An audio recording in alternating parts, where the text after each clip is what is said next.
The last lesson. प्रशियाई सेना ने वर्ष 1870 में फ्रांस पर आक्रमण कर दिया। सभी जर्मनी वासियों ने प्रशियाई सेना का साथ दिया और फ्रांस की पराजय हुई। एल्सिस तथा लॉरेंस नामक फ्रांस के दो क्षेत्र प्रशिया के अधिकार में आ गए। नए प्रशियाई शासकों ने इन दिनों क्षेत्र के स्कूलों में फ्रांसीसी भाषा पढ़ाए जाना निषेध कर दिया। इन क्षेत्रों में फ्रांसीसी भाषा पढ़ाए जाने वाले अध्यापकों को छोड़ जाने के लिए कहा गया था। इस कहानी में ऐसे ही एक फ्रांसीसी अध्यापक के अपने स्कूल के अंतिम दिन का वर्णन किया गया है। यद्यपि वो जानता था कि उसका ट्रांसफर हो चुका है और वो अपने पुराने स्कूल में और अधिक नहीं रह पाएगा, फिर भी वे अपने विद्यार्थियों को अपना लास्ट लेसन उतनी ही लगन और ईमानदारी के साथ पढ़ाता है जैसे कि वो पहले पढ़ाया करता था। ये कहानी 1870 के दौरान एक अध्यापक द्वारा अपने अंतिम पाठ पढ़ाए जाने का वर्णन करती है। कहानी अध्यापक की कक्षा में फ्रेंच नामक एक छोटे से विद्यार्थी के द्वारा बताई गई है। तो आइए चलते हैं 1870 में। उस दिन मैं स्कूल के लिए बहुत देर से जागा। मुझे डांट पड़ने का बहुत डर लग रहा था, विशेष रूप से इसलिए कि मास्टर हैमल आज हमसे पार्टिसिपल्स के संदर्भ में प्रश्न पूछेंगे और मुझे तो उसका एक सिंगल वर्ड तक नहीं आता। एक पल के लिए मैंने सोचा कि मैं आज भाग जाता हूँ और पूरा दिन स्कूल के बाहर गुजारूंगा। आज तो मौसम भी अच्छा है, थोड़ी सी गर्माहट भी है और काफी शाइनिंग डे था आज, काफी उज्जवल दिन था आज। जंगल के पीछे की ओर पक्षियों के चहचहाने की आवाजें आ रही थी और वहीं पीछे खुले मैदान में प्रशियाई सैनिकों की ड्रिल की आवाज आ रही थी। स्कूल बंक करूं या स्कूल जाऊं? छोड़ना यार, स्कूल चलते हैं। चल ठीक है, स्कूल चल लेते हैं। ये सब मेरे मन में आते हुए मैं स्कूल की तरफ बढ़ा। आगे रास्ते में टाउन हॉल की तरफ मुझे काफी भीड़ नजर आई, काफी भीड़।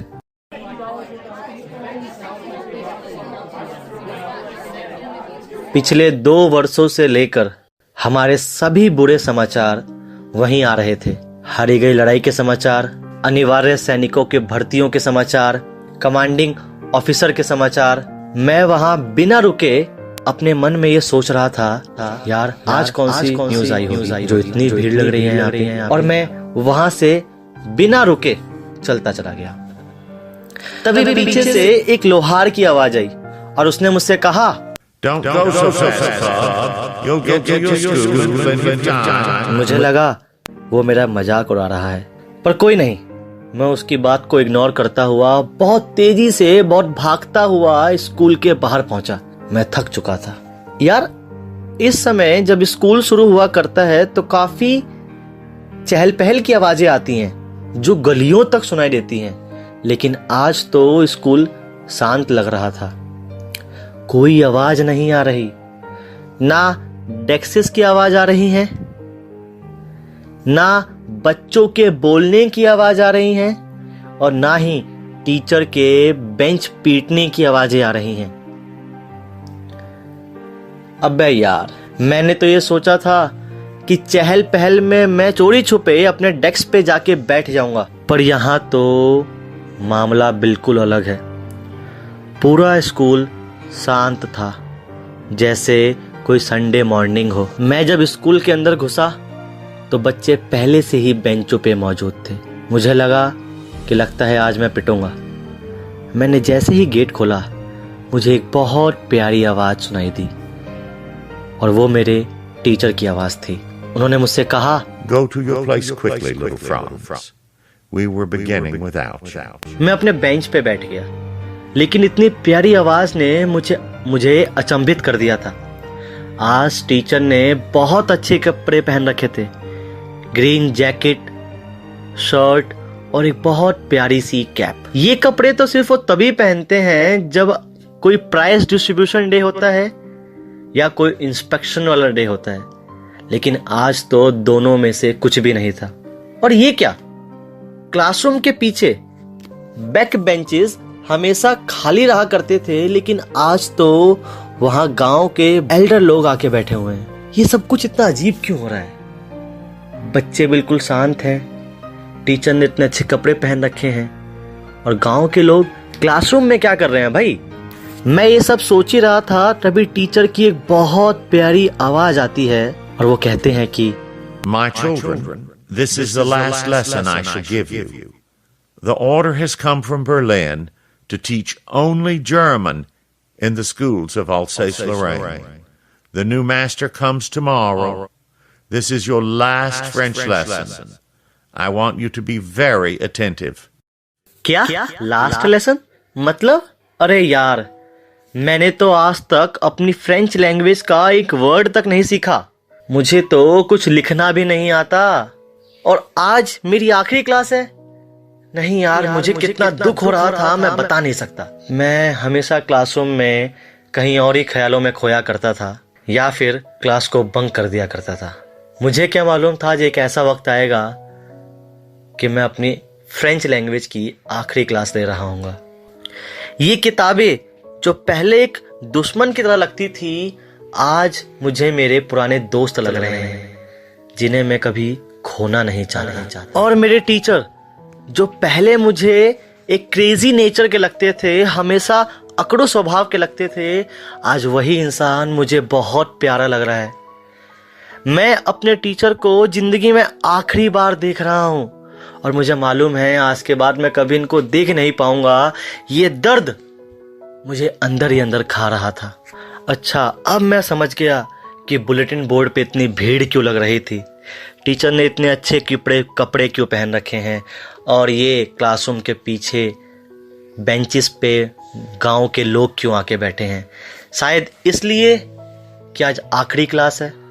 गांव के लोग इसलिए आए हुए हैं कि वो टीचर को 40 साल की सर्विस के लिए थैंक यू बोलना चाहते हैं, या शायद इसलिए कि वो आज तक फ्रेंच लैंग्वेज नहीं पढ़ पाए, तो आज आखिरी दिन फ्रेंच लैंग्वेज पढ़ना चाहते हैं। मैं ये सब सोच ही रहा था, तभी मुझे मेरा नाम सुनाई दिया। ओह शिट, अब लगता है पार्टिसिपल्स पढ़ने की बारी मेरी थी।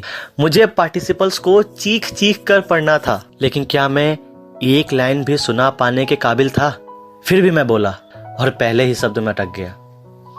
मुझे लगा कि शायद अब मैं पिटने वाला हूं, लेकिन टीचर ने बड़े ही प्यारे शब्दों में मुझसे कहा, I won't scold you, little Franz. You must feel bad enough. See how it is? Every day we have said to ourselves, Bah, I've plenty of time. I'll learn it tomorrow. And now you see where we've come out. Ah, that's the great trouble with Alsace. She puts off learning till tomorrow. Now those fellows out there will have the right to say to you, how is it? You pretend to be Frenchmen, and you can neither speak nor write your own language? But you are not the worst, poor little Franz. We've all a great deal to reproach ourselves with. Your parents were not anxious enough to have you learn. They preferred to put you to work on a farm or at the mills so as to have a little money.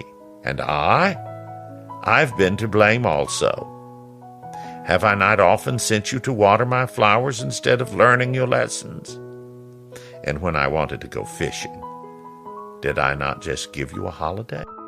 फिर teacher ने अपने French language के ऊपर इतनी प्यारी बात कही, saying that it was the most beautiful language in the world, the clearest, the most logical, that we must guard it among us and never forget it.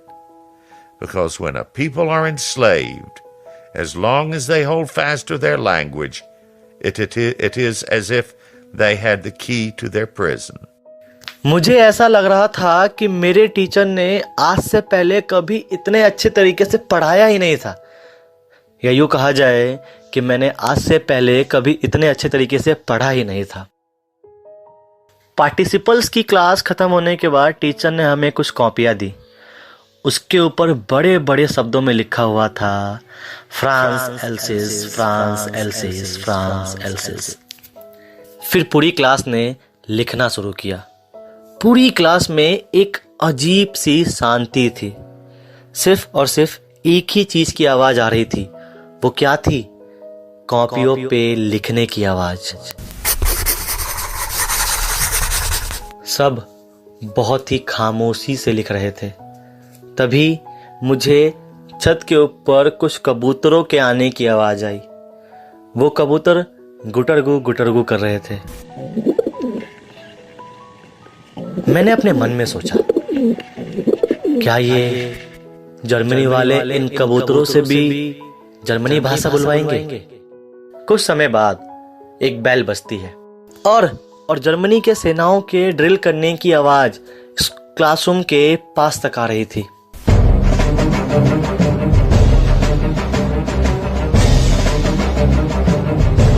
Master हैमल पीछे मुड़े और उन्होंने चौक उठाया और बड़े ही ताकत के साथ ब्लैक बोर्ड पे बड़े बड़े अक्षरों में लिखा, विवा ला फ्रांस। फ्रांस हमेशा आजाद रहे। और उन्होंने अपना सर ब्लैक बोर्ड की तरफ रखा और बिना मुड़े ये इशारों में कहा कि क्लास खत्म हो गई है और आप सभी लोग जा सकते हो।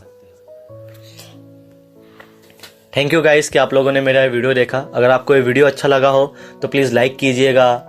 कोई दिक्कत हो, कोई और चैप्टर करना हो या कोई कमी हो तो प्लीज़ कमेंट कीजिएगा और प्लीज़ सब्सक्राइब भी कीजिएगा। Thank you for watching this video.